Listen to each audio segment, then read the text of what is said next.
ដើរហាត់ប្រាណក្រោយពេលបាយល្ងាចរួចមានប្រយោជន៍បែបនេះតើអ្នកចូលចិត្តធ្វើអ្វីក្រោយពីបាយល្ងាចរួច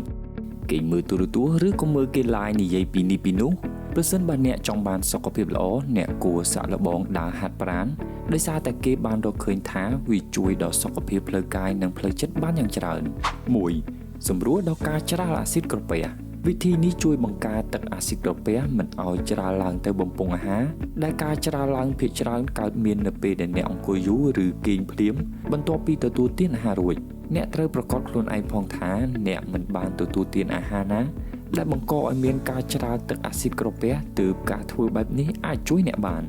2. ជួយដល់ការរំលាយអាហារការដើរបន្ទាប់ពីទទួលទានអាហារពេលល្ងាចគឺជួយកំណត់បរិមាណត្រឹមត្រូវនៃការបញ្ចេញទឹករំអិលអាហារឬទឹកក្រពះនិងអង់ស៊ីមបំបែកអាហារការទទួលទានអាហារសុខភាពល្អគឺมันអាចផ្ដល់ប្រយោជន៍អ្វីឡើយប្រសិនបើការរំលាយអាហារដំណើរការមិនបានត្រឹមត្រូវនោះដូច្នេះដើម្បីរក្សាបាននូវស្ថានភាពល្អប្រសើរនៃដំណើរការរំលាយអាហារក្នុងរាងកាយចូលឆ្លៀតដើរមួយផ្លែតក្រោយពេលបាយរួចការដើរនេះមិនត្រឹមតែជាលំហាត់ប្រាណល្អសម្រាប់រាងកាយតែមួយឡើយប៉ុន្តែក៏ចំពោះប្រព័ន្ធរំលាយអាហារផងដែរ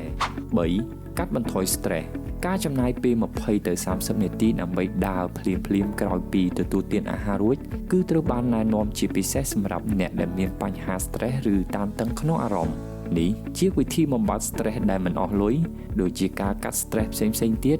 ដូច្នេះអ្នកអាចសាកល្បងវាបាន